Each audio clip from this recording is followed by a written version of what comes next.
I know, this is like, There we go. oh, there we go. Good evening, everyone. Welcome. I'm going to call the meeting to order. Welcome to the December 7th meeting of the Parks and Rec Advisory Committee. And first thing on the agenda is to stand and do the Pledge of Allegiance. I pledge allegiance to the flag of the United States of America and to the republic for which it stands, one nation, under God, indivisible, with liberty and justice for all. All right, thank you, everyone. And first, the next thing is the approval of the tonight's agenda. I'll move to approve the agenda as written. Second that. We have a motion and a second for the agenda. Any other discussion? All right, hearing none. All those in favor, say aye. Aye. Any opposed? Hearing none, agenda is passed. All right, the next part of the agenda is our audience participation. And it doesn't look like we have anybody in the audience for talking about anything that's not on the agenda. Just want to remind people and welcome people to come down and share any concerns, ideas, topics that they want to discuss before this committee group here. We'd love to have you. So just keeping that in mind for the future. Next thing on the agenda, moving right along, is the approval of the November 2023 minutes. Has everybody taken a look at that? Any questions, any changes? Nope. None? I'll make a motion to approve the minutes. Thanks, Dave. There's a motion and a second. Any discussion? All right. Hearing none. All those in favor of approving the November 2023 minutes, signal by saying aye. Aye. Oppose? Hearing none. Minutes are approved. Next on the agenda item, we've got Eric to talk through a few things. Welcome. Yeah, Madam Chair, members of the committee.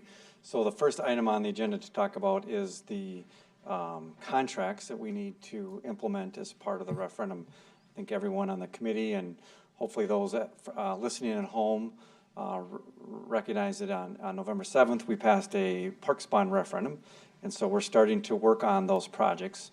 And the first step in getting to work on those projects is to hire some consultants to help us do some design and engineering for projects. So in front of you this evening is a series of contracts. There's a contract that we have for the Apple Valley Community Center, a contract with JLG. We have a contract in there for the Apple Valley Family Aquatic Center with JLG. Then we have two contracts with Confluence, one for Kelly Park, one for Redwood Park. Then there's another contract for some work being done by HGKi on some neighborhood park planning. And then there's a contract for JQP, and they would help us with some accessibility or handicap accessibility issues that we'll find as part of our projects. All of those contracts are a part of your packet. All of those contracts would be funded by proceeds of the Parks Bond referendum, and they would help us get to a point where we're ready to do some bidding of these projects and then start to implement some of these projects. As we talked at the informal meeting, our tentative plan right now is that we would be moving forward with the Hayes Arena project in the spring of '24.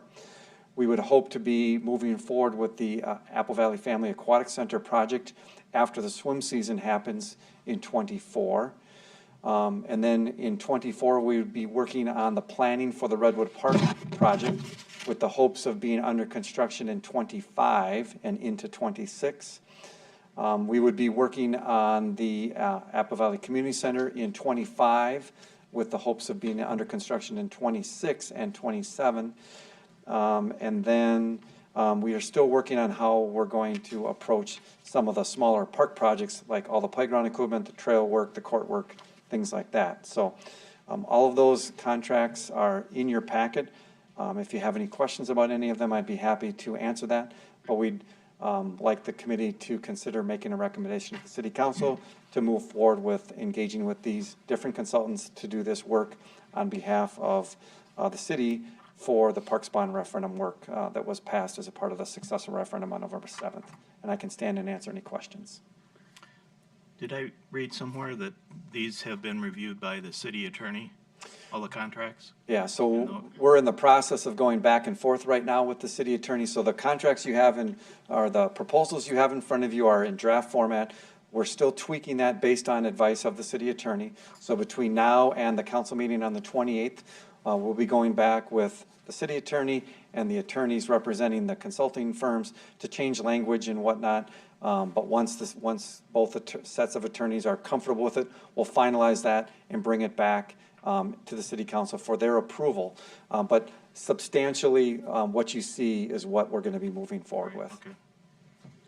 And just for the record, JLG and Confluence were the ones that provided the master plans before the referendum, right? So those were chosen because they've already provided those plans, right?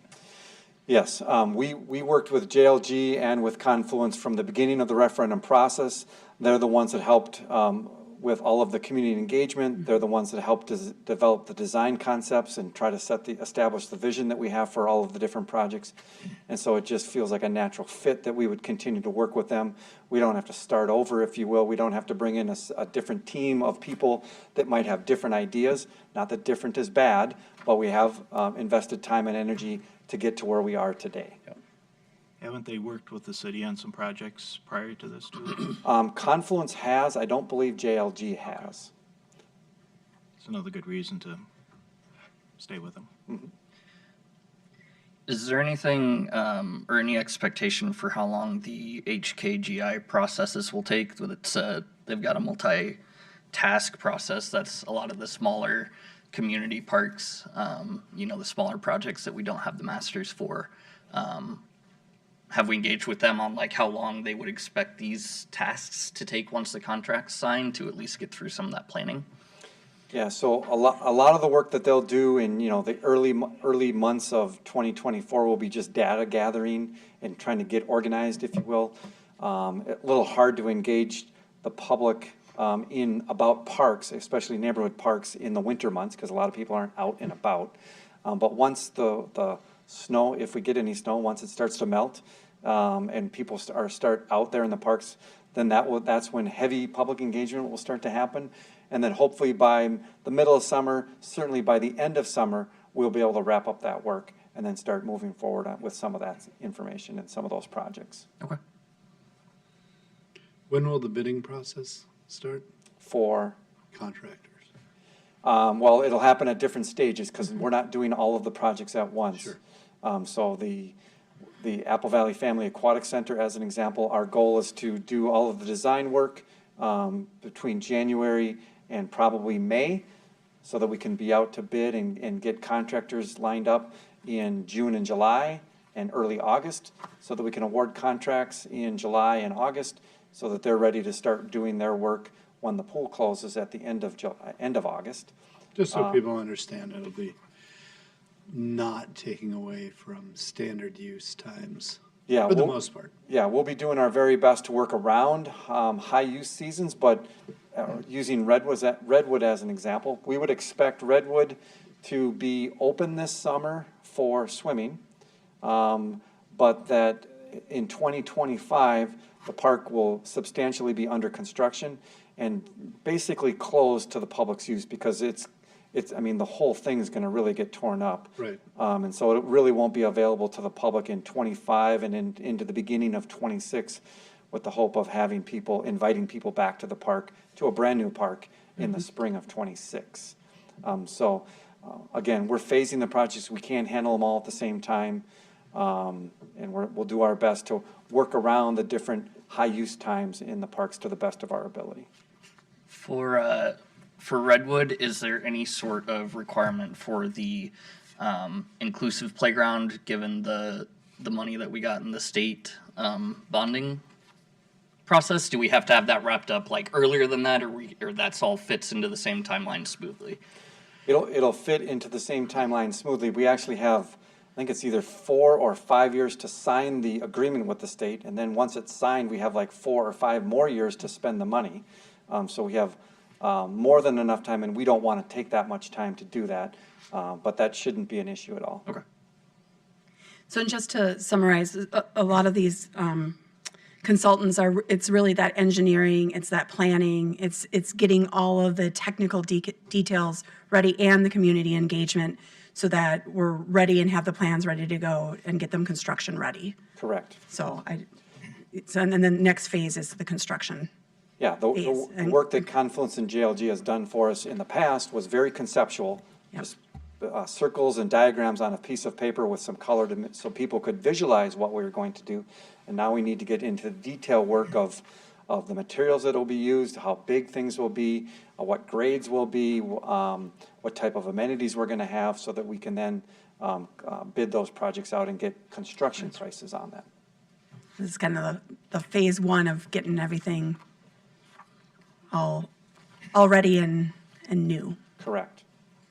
So, other questions? I don't see anything here to object to, so I would be in favor of approving it. Are you looking for a motion? Yeah, it would be nice if the committee would make a motion to move forward with the consultants as outlined in the staff report, and then hopefully you'll make a recommendation to do that. And then we'll certainly let the city council know that the committee is in favor of moving forward with these consultants. I'll make a motion to move forward with the consultants are recommended by staff. I second that. All right, there's been a first and a second. All those in favor, signal by saying aye. Aye. All those opposed? Hearing none? It is passed. Thank you. Next thing on the agenda is to talk about some right-of-way agreements with District 196. Yeah, Madam Chair, members of the committee. So as part of the referendum, one of the projects is to build a youth baseball softball complex, likely to be located on the Westview Elementary School property. And so to get that process started, we need to go out and do some soil borings and do a site survey. And so we're recommending that we have an agreement with them to protect both the city and the school district. So the school district's attorneys reviewed the agreement, the city attorney developed the agreement, and so we're just looking for the committee to recommend to the council that we enter into this agreement with the school district so that we can do the necessary work in preparation of developing plans and specs for the youth baseball softball complex. I'll make a motion to approve the right of entry agreement with District 196. Second. All right, there's been a motion and a second to approve the right-of-way entry agreement with District 196. Westview Elementary, all those in favor signify by saying aye. Aye. Any opposed? Hearing none, motion carries. All right, thank you. Thank you. All right, now I think we're going to hear some updates from Mr. Zinck and Mr. Johnson.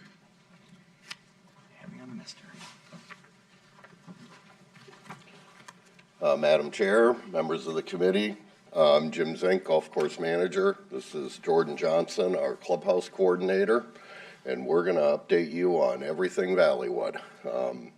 As you're all aware, it was a huge year for us at Valleywood with a lot of projects going on.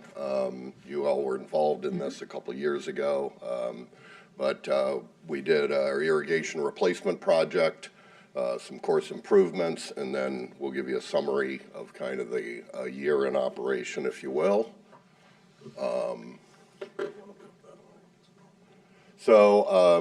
Our partners in this project, this is Leibold Irrigation, a nationally known irrigation company, Norby Golf Course Architects.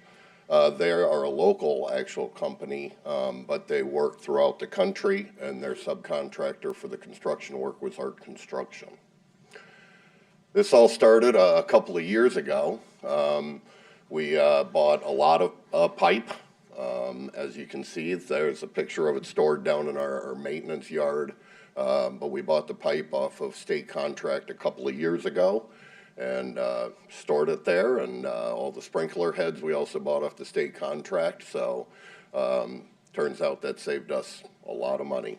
All those things have increased dramatically in price. So I'll take you through and just kind of show you some of the pictures and some of what happened. Leibold Irrigation showed up on site with about 4 or 5 trips with this trailer right after July 4th. As they started laying in, they started with the main irrigation line, kind of a loop around the golf course of the bigger piping. They ran into a rock here and there on the back nine. And then as they worked their way around the front nine, it was much smoother sailing. So going back many decades, the front nine at the golf course was more or less a farm. Back nine was much more wooded.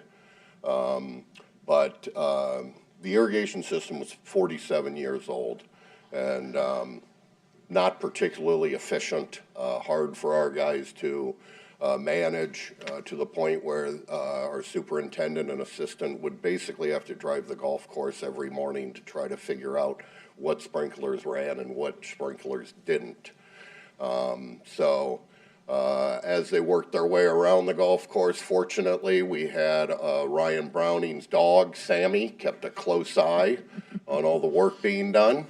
Ryan is our golf course foreman and our lead greenskeeper at Valleywood. And he worked hand in hand with the construction company. These are Leibold irrigation guys. They had about 20 guys on site most every day.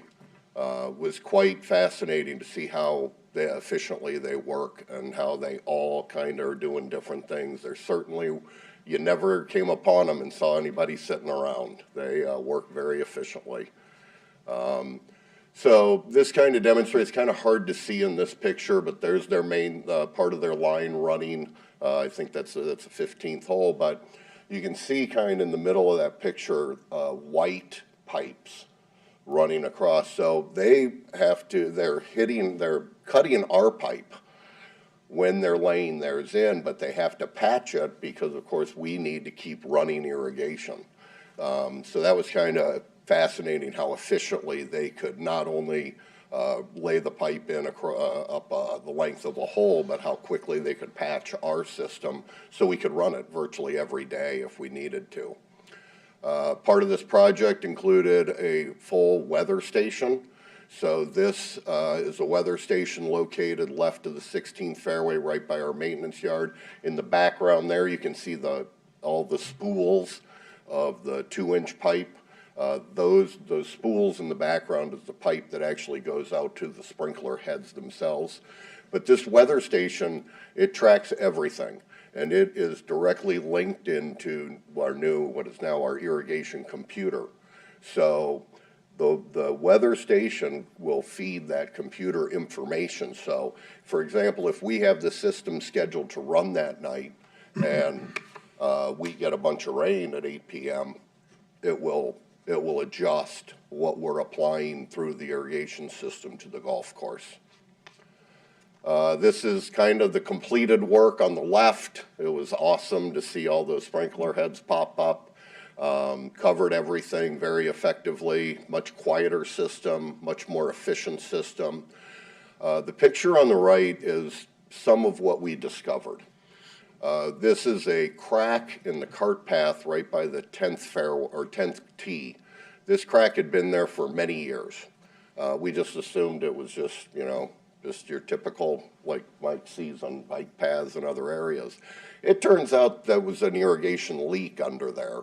And as we got later into the system or the installation, Leibold Irrigation attached what they call umbilical lines from our existing system to the new system.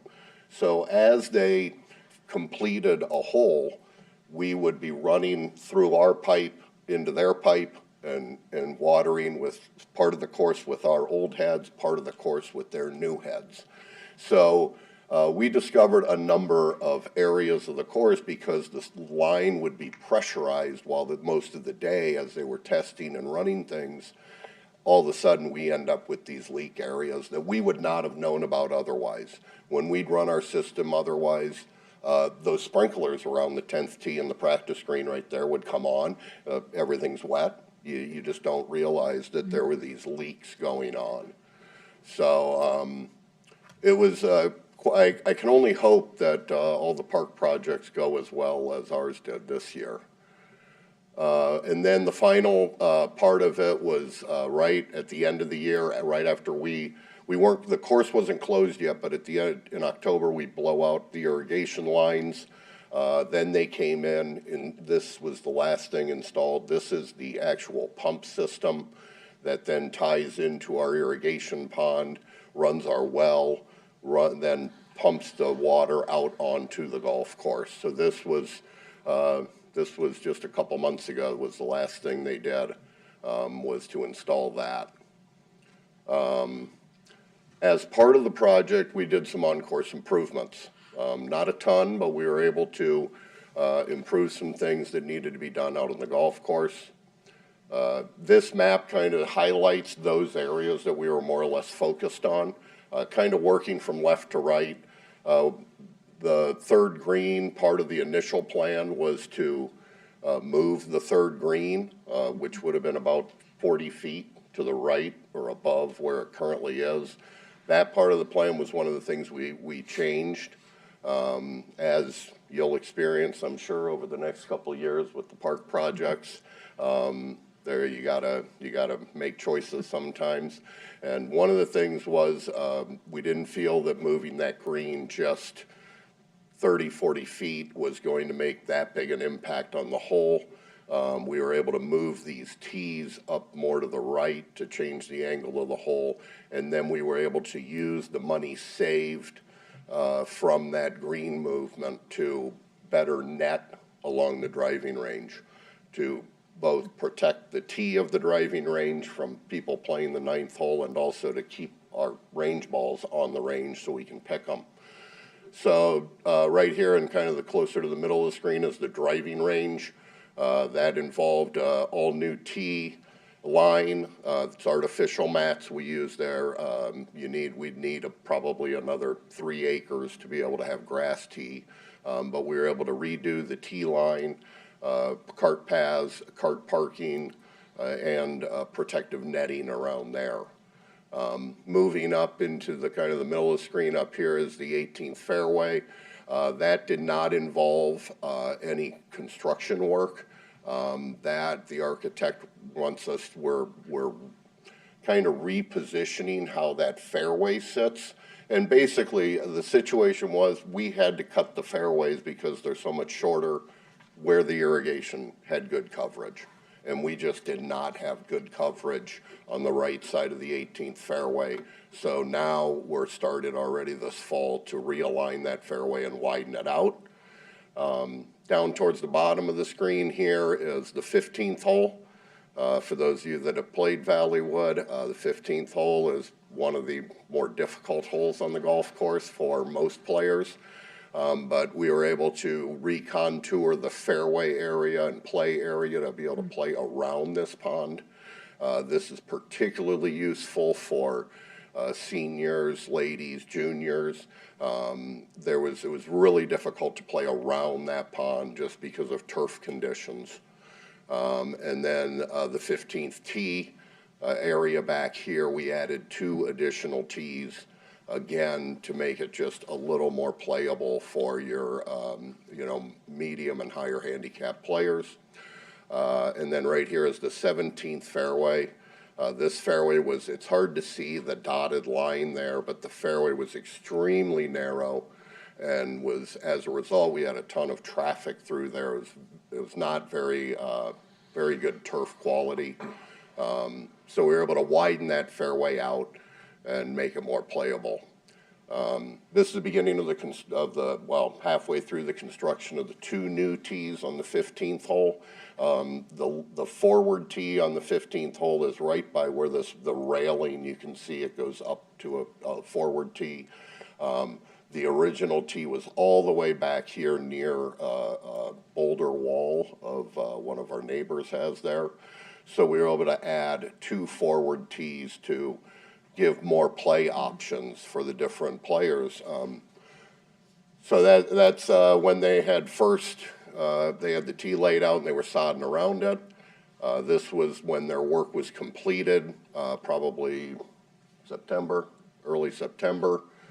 And this was taken shortly before we closed. So the fall weather, all the rain in October actually really helped some of that turf grow in.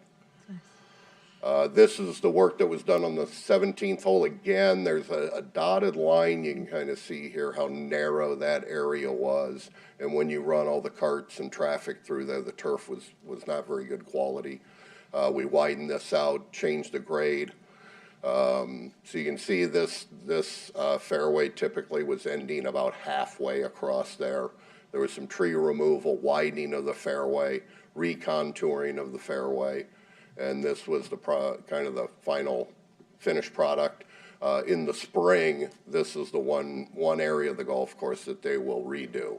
But we had to run all of our traffic, cart traffic through there, all of our players, as well as the construction equipment was kind of using that area. The third tee complex, this hole goes straight out and then turns to the left. The old tee was down here left of what you see, but this picture is from the back tee. Then there's another tee up here, and there was a third tee constructed up kind of in front of that bulldozer. And once again, we have Sammy keeping a close eye on all the work going on. This is their finished product, at least when they had finished construction. One of the nice things was the old tee was over here to the left. So this area, it looks gray in this picture, but along the left side and along this side hill is all planted with fescue. So we'll water that for about the first year, and then we won't have to water it anymore. So we're trying to reduce usage. And then there's a construction of a new cart path along the right side of that tee, and here it is late in the fall. So a lot of good grass growth, but we probably won't be on those tees until maybe middle of June this year. This is the 15th hole I was mentioning, around the pond. It was very, very rough terrain, very difficult because of the water running down this side hill. This pipe sticking up out of the ground was part of the drainage system. Once we got to final grade, we cut that pipe off, and this is the finished product there. Maybe sometime in the future we'll be able to move this cart path a little, but we're able to basically double the space for people to be able to play around the pond. And just for perspective, if you're in this fairway, to hit it across that pond and get to the fairway on the other side, you know, for the average player, that's probably a 180-yard carry, pretty difficult shot. So by leveling this and widening this area around the pond, again, mainly seniors, females, juniors, some of the less experienced players can now hopefully enjoy Valleywood more than ever before. Believe it or not, probably the most give and take and the most work was put in on the plan was for the driving range. This circle here at the bottom is the water tower that is located at Valleywood. And the old tee line kind of ran along where this is a line of the net. It was aimed directly at the water tower. So Eric and I had a few meetings with the Public Works Department trying to work out some way to try to make that better. Our architect initially had a tee line up. It's real light on this picture, but it moved it up, and that would have resulted in, we would have had to do one of two things. We would have either had to net around the entire top of the range, and suffice it to say, 50-foot netting from telephone poles is not inexpensive. Or we would have had to gone to limited flight golf balls, which is not very popular with golfers. And down here by the tee included cart path work. So here you can see this is the beginnings of where the cart path would be. This on the left is the new tee line that went in. Behind there is the 9th fairway. So this is when they laid the concrete slab. This telephone pole you can kind of see on the left there was the end of the range previously. So it was a completely different angle. We were able to get this centered. This is the beginnings of the new cart area and turnaround for the carts. And this is kind of our finished product with the netting up. Again, the 9th fairway is behind there. You know, a lot of people that don't play golf like to think that golfers know where their golf ball's going. We like to pretend we know where it's going, but we got to protect the people that are paying to use the driving range. So the netting runs up about 200 yards up the side of the range along there, and that will help us. As you can see, we've got swamp and woods back on that side, and balls that would get passed over into there, we'd probably never retrieve. So that is kind of the construction project. The real success of the project is due to these guys. Jordan is our clubhouse coordinator, but he's really more or less our customer experience person. He runs the golf shop, makes sure the customers know what's going on. Ryan Browning, again, our head greenskeeper, and Tom Dostal, his assistant. Tom and Jordan particularly had to work really closely on communication. So we'll let Jordan kind of explain how we kept the golfers informed. So as Jim said, my task kind of throughout the project was to make the day-to-day operation still maintain as much success as possible, and try to have all of our customers enjoy their time while there was going to definitely be a nuisance going on. So this started much prior to the project with the public meetings that some of you guys were involved in as well, getting feedback on the golf course, what people thought they liked about it, what was tough about it, and what they just thought would make the experience overall more enjoyable.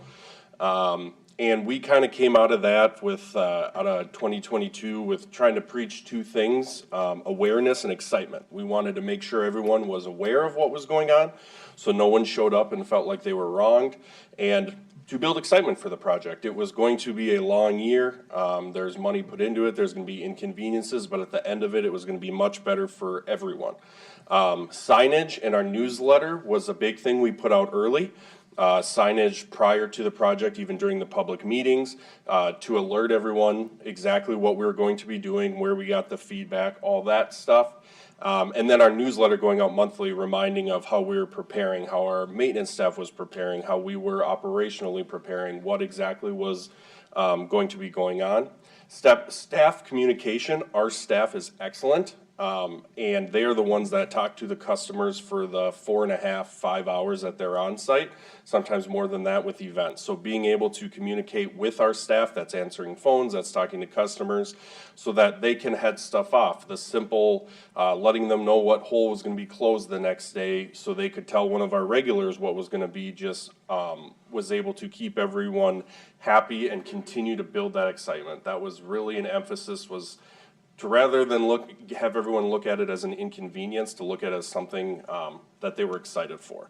So once the project started, I mean, from the time that first truck showed up to the time there was holes in the ground was about 36 hours. And we have a lot of regular golfers. It was pretty easy to notice something was different was going on when there was 20 yellow coats out on the 15th fairway one random day. So daily updates from Leibold and our construction. I really worked very closely with Ryan and this Tom Dostal as well in this situation. It worked out great for me because at the beginning, when they were starting to close holes and do work, I was setting an alarm for about 5:30 every morning so I could be in contact with these guys, so I could alert my staff. And it worked out great for me because after about a week, they were able to alert my staff. So that 5:30 alarm was able to be pushed back a little bit, and then I could wake up and catch up on my way in. Signage in the golf shop. Golfers are rule followers by nature, Jim always says, which is great because they tend to read everything when they're walking in.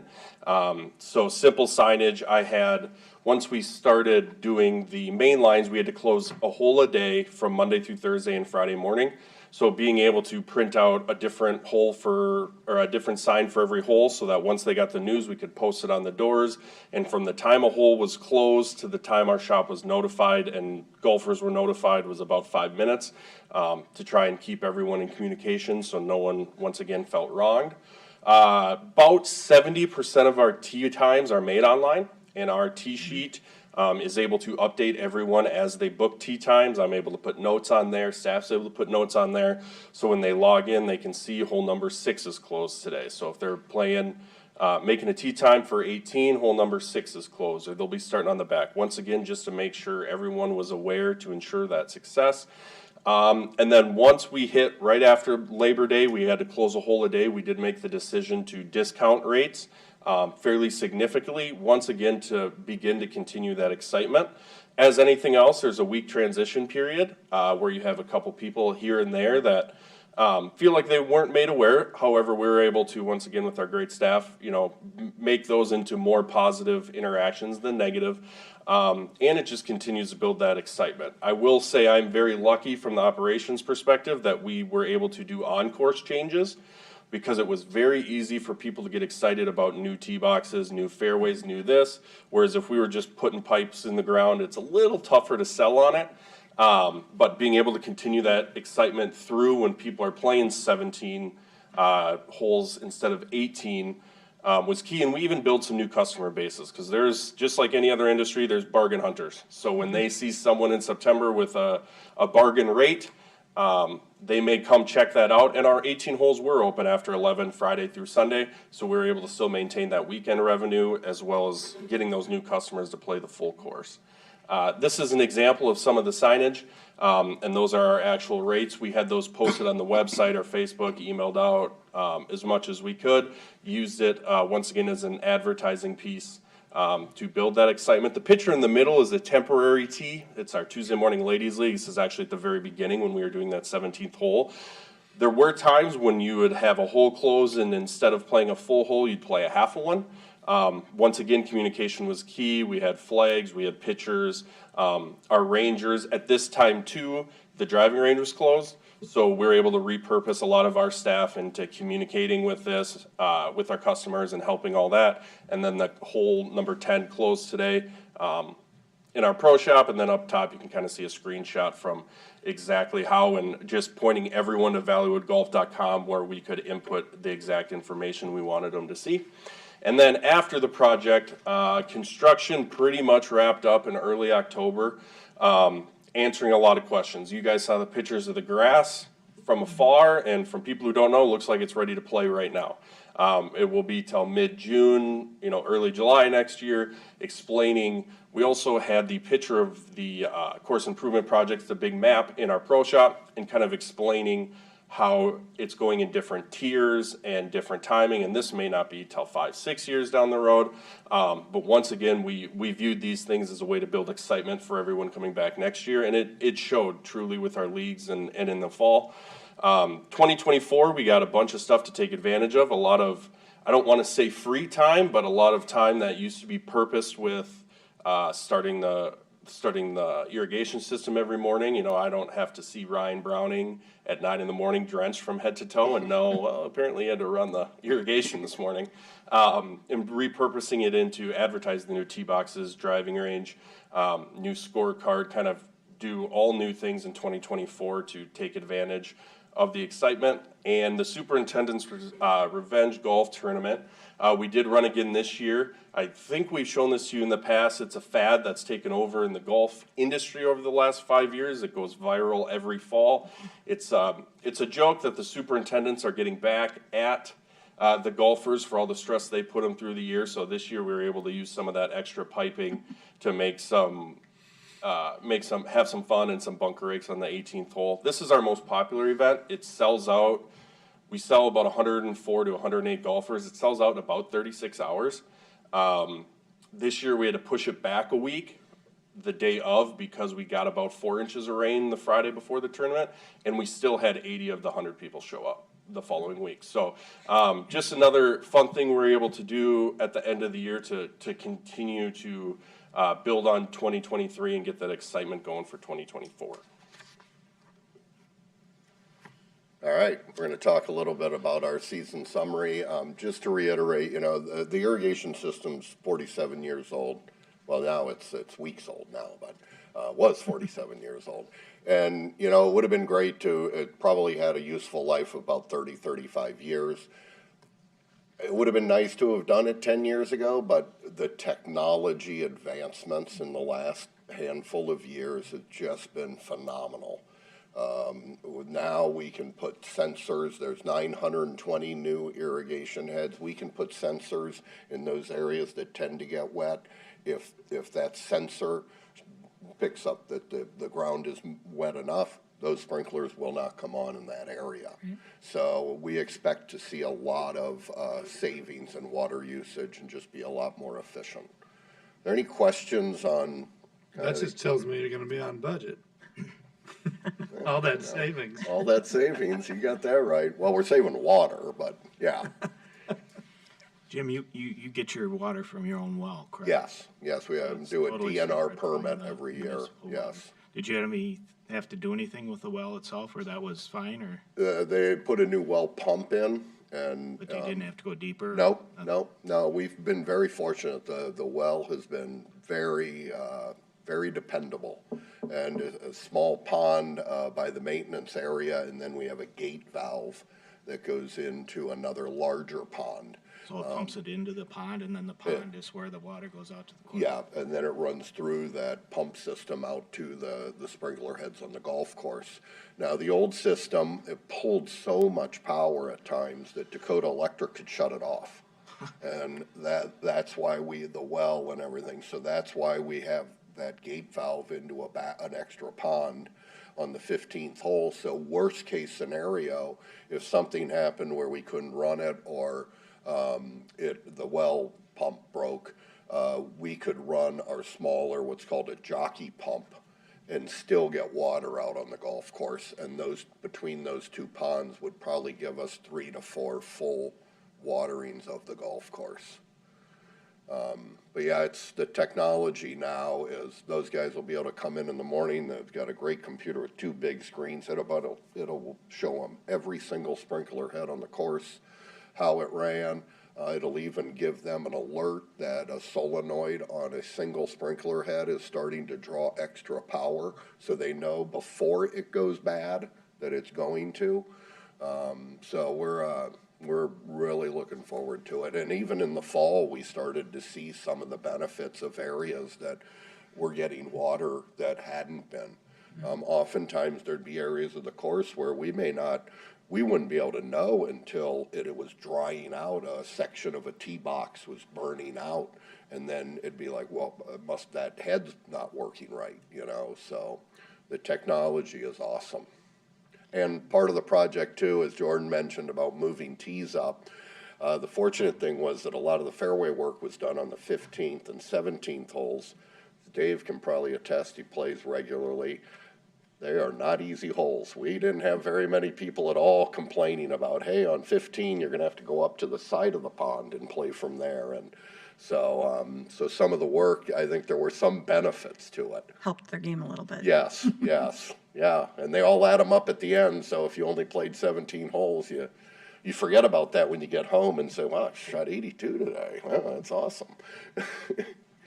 Can I ask a question about the weather station? I think that's really interesting. So if I understand, I like how it's got all the sensors, so it can be really, smart with the usage, and you can really know what's going on. So is the weather station, if we had a whole bunch of rain, would it then shut off the system so we're not sprinkling and all of that? Yeah. So And it gives a lot of other data, but probably for us, the most useful part of it is, like I say, the maintenance staff is typically gone from the golf course by 3 o'clock. They just can't get anything done in the afternoon with all the golfers. So they'll have it programmed to run. And then we get one of those, and one of those storms that blows through, we've all had them where your house gets soaked and you're talking to your friend in Egan and they're like, what are you talking about? In rain here. So that will then adjust everything that happens on the irrigation system. I think that's great. It's mind-boggling in some regards. And then the other part of this is with all the new sprinkler heads, for those that golf, we'll have about 300 different heads that will then have yardage markers on them. So you can just see that. Look at the sprinkler head near you, and it'll say it's 142 yards to the middle of the green. So hopefully it'll help with some efficiency there too. Right. Okay, so season summary.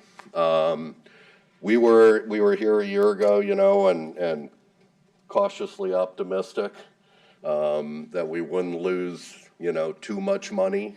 We've heard in the past, over the last handful of years, courses that, it can have a seriously negative impact on revenue and on rounds of golf.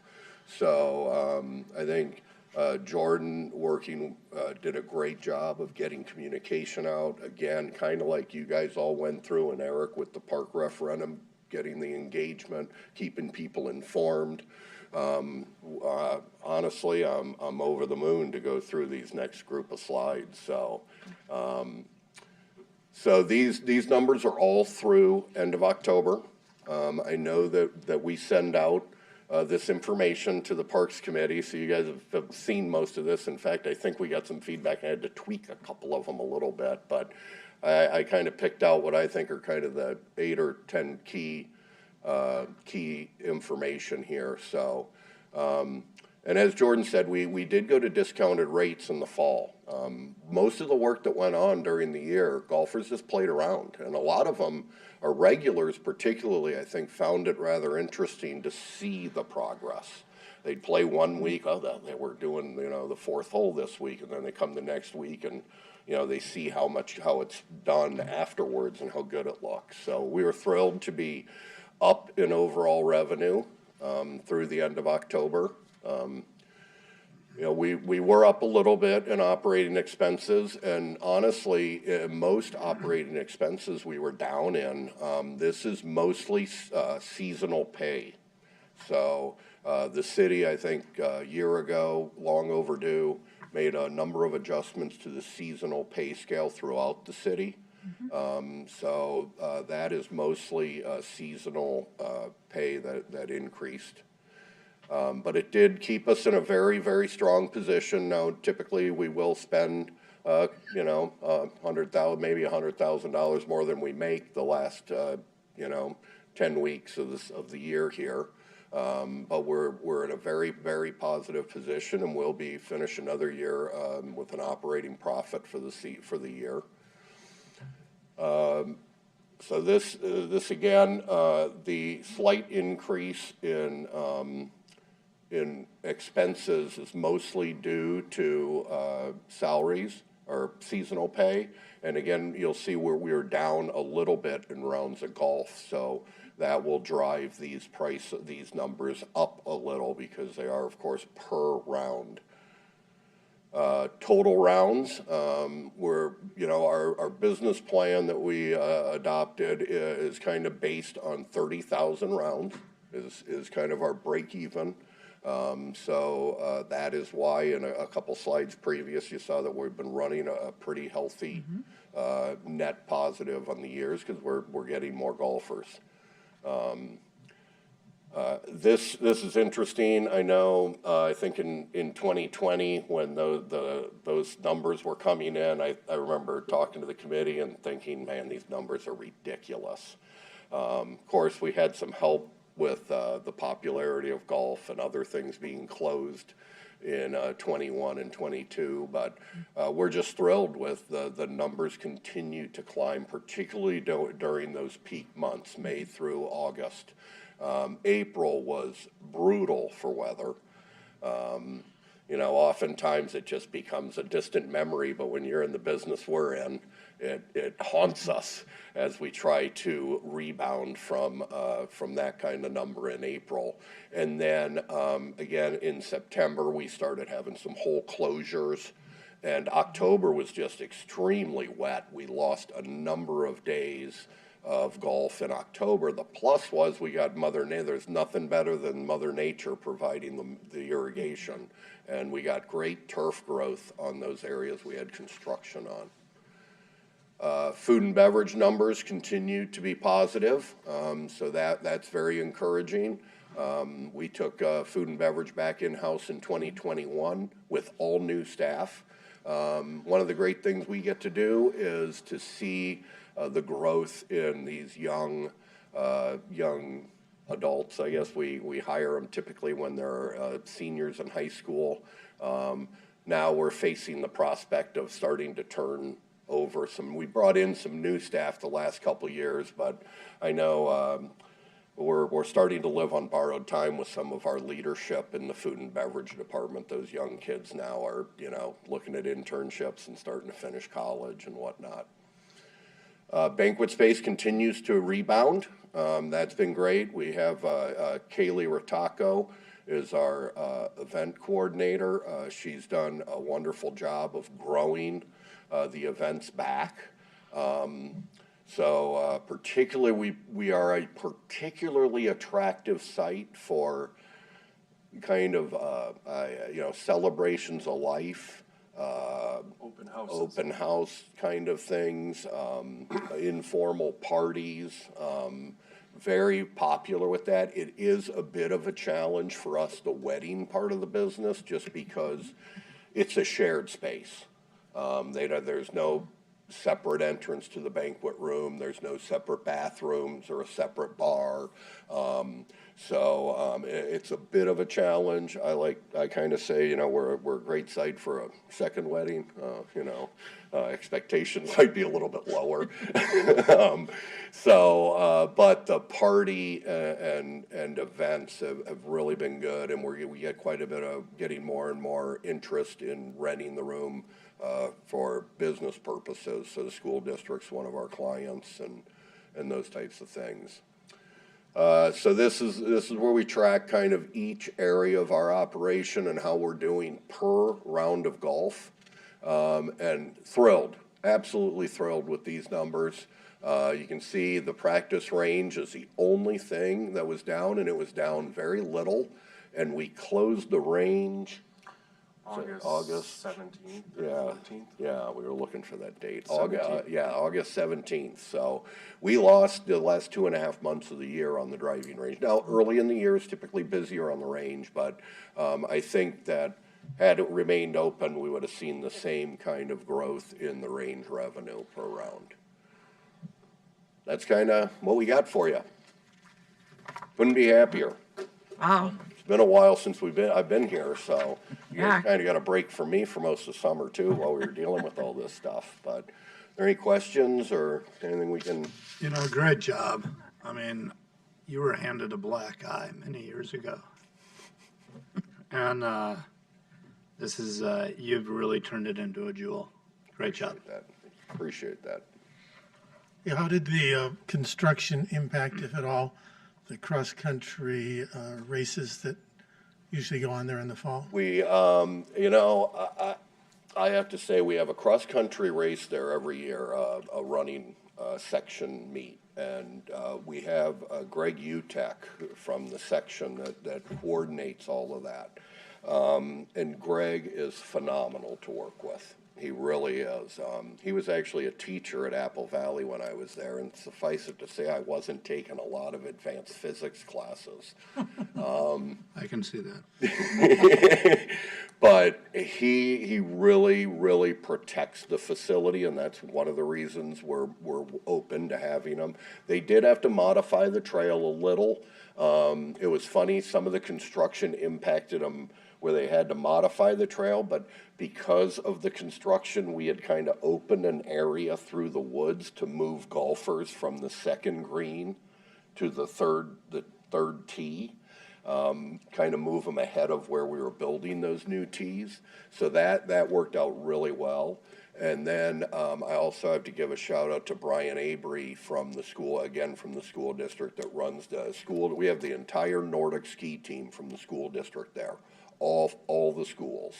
And Brian works really closely with our foreman, Ryan Browning, to make sure not only that if we have to trim branches or things for his trail, but to try to keep the trail off of more sensitive areas on the golf course. So a lot of it is due to those two individuals that work so closely with us and understand our concerns. You know, it's interesting, I believe today and tomorrow there are a couple of golf courses that reopened.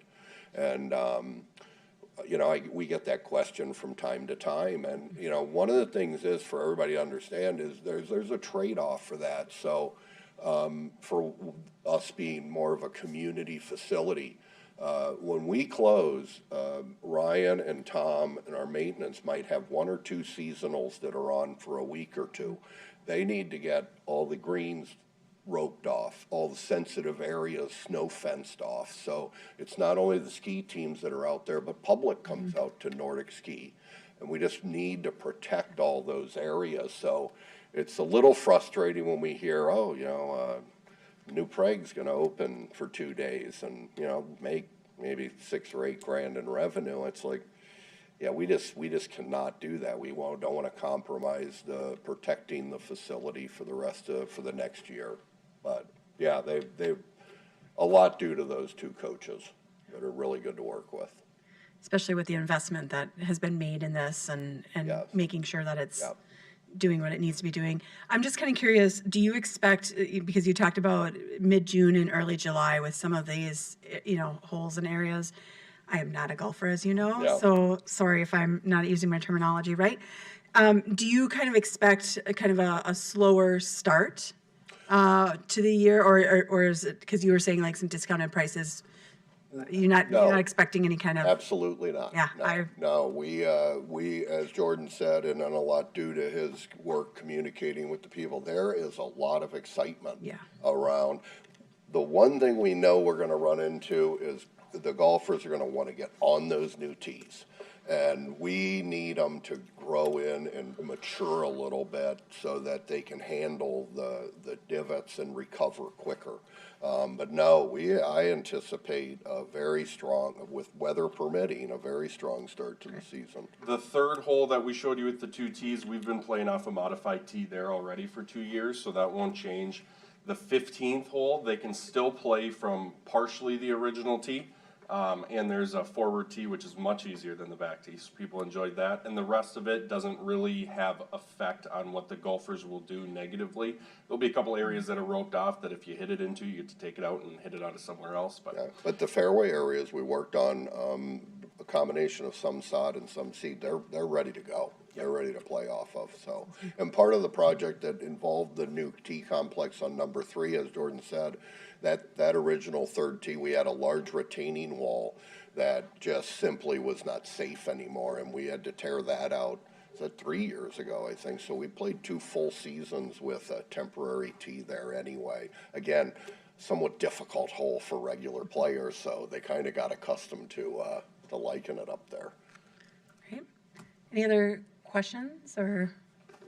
Great job, both of you. Nice Yeah, to meet you, Jordan. yeah, congratulations, Jim, Jordan, and thanks to Ryan and Tom as well. Fabulous work, and I think building the awareness and the excitement and seeing that continue into next year, so congratulations. Thank you very much. Appreciate it. All right, I think that was it for division updates today.